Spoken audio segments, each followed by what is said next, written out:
Dear friends, welcome to Bhavesh Sirki online class. Let us have video lecture and enjoy this session. Before going into exercise 13b, we have to know centroid formula, and before understanding and applying centroid formula, one has to know what is a centroid. And before going to centroid, I would like to ask you a simple question. Do you know what is the median of a triangle? Some of you may be knowing it. If you have forgotten, then I will just remind you. Listen the definition very carefully. Segment joining vertex and the midpoint of opposite side is called as a median. I said segment joining vertex and midpoint of opposite side is called as a median. Say for example here D is midpoint of BC. Then AD will be a median. So a triangle can have three medians. One is here AD. Second median I am drawing here is say BE. And third median is say CF.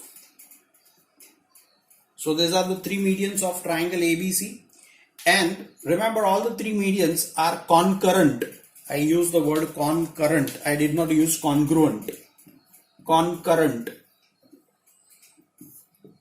If you have forgotten the concept of concurrency, three or more lines when intersect at a single point, they are called as a concurrent lines. Here these three medians are concurrent. When I say concurrent, that means they meet at one point, and where all the three medians meet each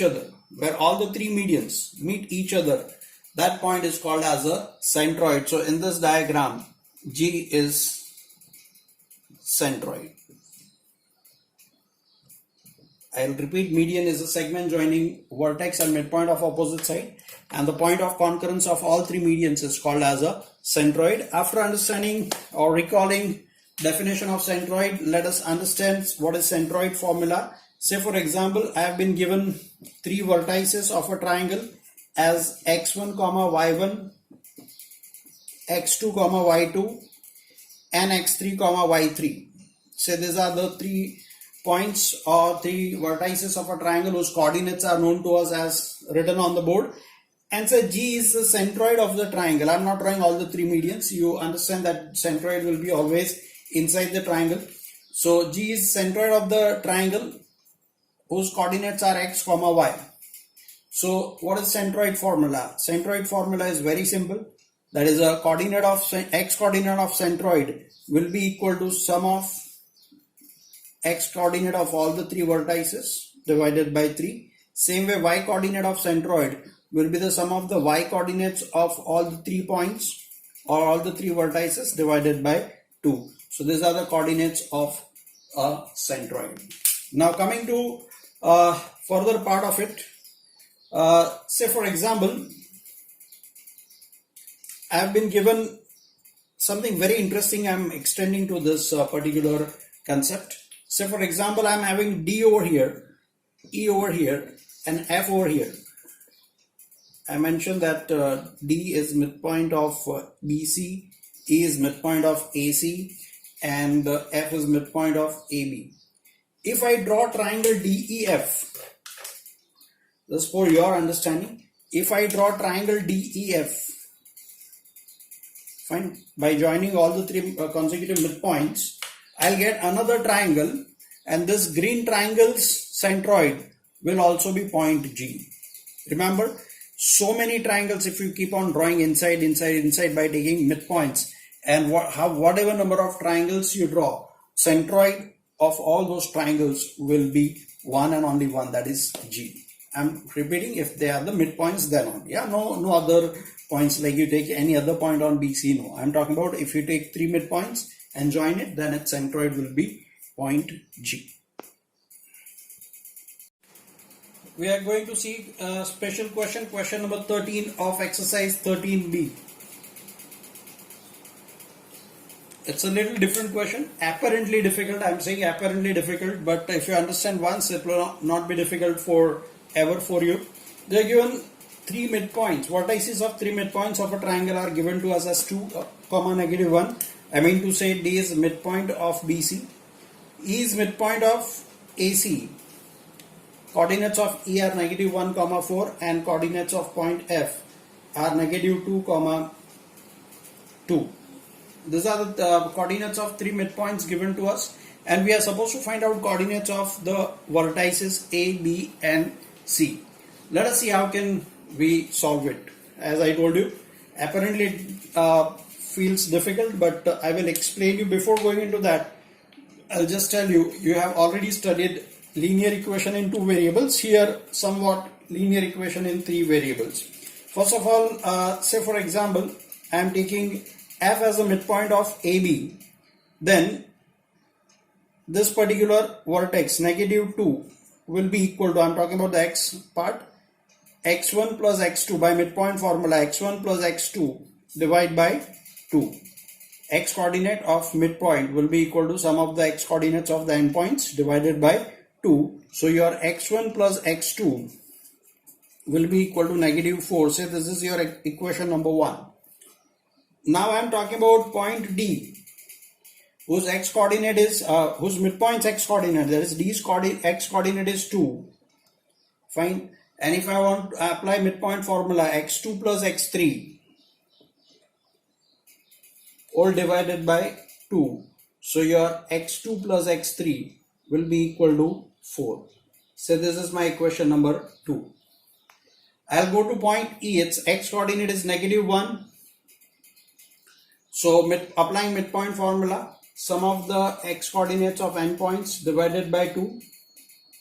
So x1 plus x3 will be equal to negative 2. This is my equation number 3. Now I have to find out x1, x2, x3. I have to find out y1, y2 plus y1, y2 and y3. So I'm keeping aside y1, y2, y3, that you can do it as a self-help. Right now I will help you out to find out x1, x2, x3. See, I'm having three equations. What I'm going to do is I'm adding up all the three equations. 1 plus 2 plus 3. Adding all the three equations. So left hand side, if I see x1 and x1, so I can write it down as 2x1 plus x2 plus x2, that is 2x2, x3 over here plus x3, that is 2x3. Left side I have added, I get 2x1, 2x2, 2x3. And right side what happens, that we'll see negative 4 plus 4, 0, minus 2, negative 2. So if I divide throughout by 2, then what I'll get, x1 plus x2 plus x3 is equal to negative 1.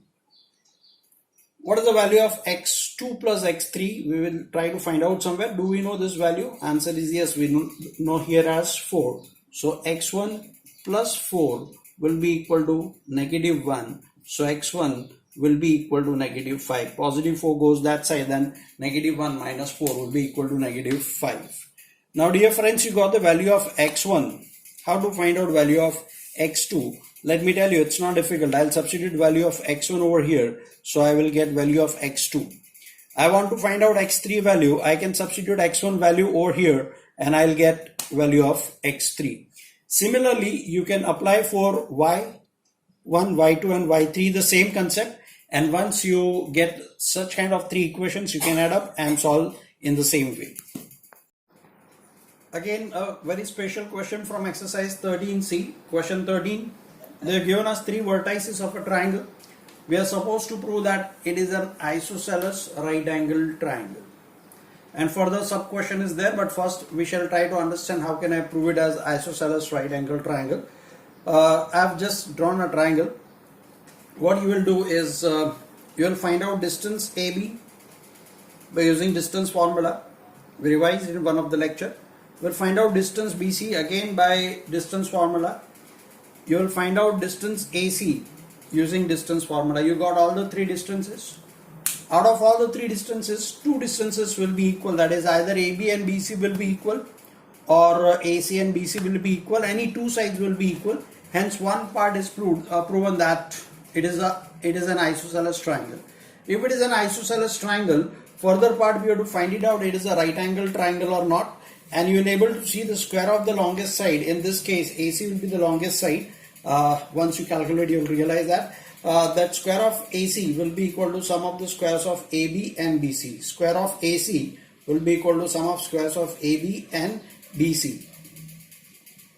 Hence, you will able to say that by converse of Pythagoras theorem, triangle ABC is a right angle triangle with AC as a diagonal. Sorry, AC as a hypotenuse, right now not diagonal, AC as a hypotenuse. Now, further question says that find a point D such that ABCD becomes a square. So, say for example, here is point D somewhere. Fine, I'm completing the diagram. Fine, so ABCD becomes a square. Then they are asked us to find out vertices of point D. Now, how to find out vertices of point D? Then not too much worry about it. I'm drawing diagonal BD. Say diagonal BD intersects AC at M. M is midpoint of AC because diagonals of diagonals of square bisect each other. So you'll able to, by midpoint formula, you'll able to find out coordinates of point M. You can just calculate right away A and C, that is negative 10 upon 2, that will be, sorry, it will be negative 5 plus 5 is 0, 0 upon 2 is 0, and 4 plus 2, 6, 6 divided by 2 is 3. So you get the value of coordinates of point M as 0, 3. You know coordinates of B as negative 2, 1. Say this is x dash, y dash. Using midpoint formula, you can find out the coordinate of D also.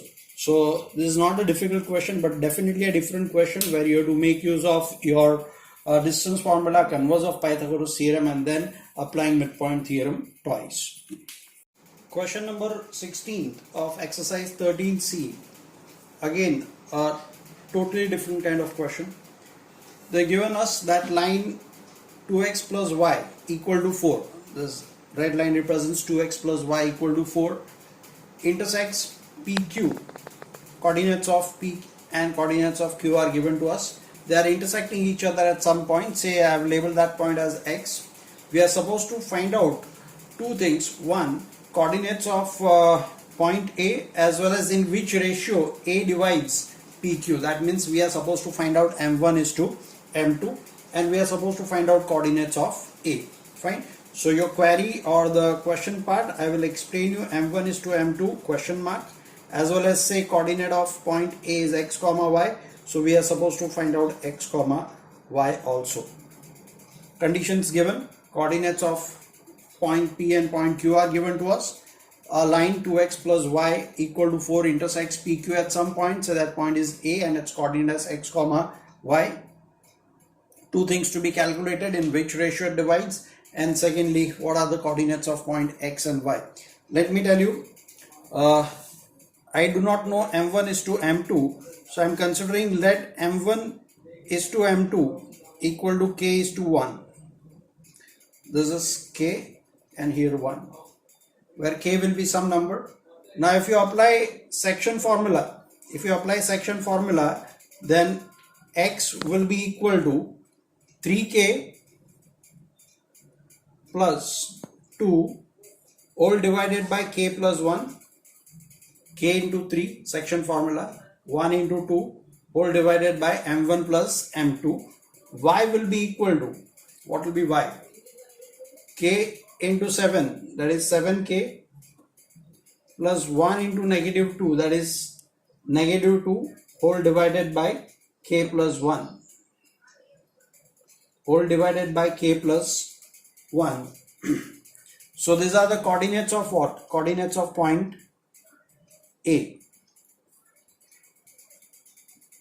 Now you have to go back to grade 9 for recalling some concept. If any point lies on a particular line, then its x coordinate and y coordinate, if I substitute in the equation will be satisfied. So they've given A lies on 2x plus y equal to 4. Hence A's x coordinate and A's y coordinate, if I substitute over here, it will satisfy the equation. Hence instead of, the equation is 2x plus y equal to 4. So instead of x, I will substitute the value as 3k plus 2 all divided by k plus 1 plus y will be y will be replaced by 7k minus 2 over k plus 1 equal to 4. You'll able to say 6k plus 4 plus 7k minus 2 whole divided by k plus 1 equal to 4. Now this is a linear equation in one variable, linear equation in variable k. You can solve the for k, and if I'm not mistaken, value of k will be 2 upon 9. So k is to 1 will be equal to 2 is to 9. So your first question, that find a ratio in which point A divides segment PQ, is 2 is to 9. Once you get this particular thing, you will able to calculate value of x and y very simply. You can just substitute value of k over here, or you can just apply the section formula again and get the values of x comma y. Section formula: m1 is to m2, 2 is to 9.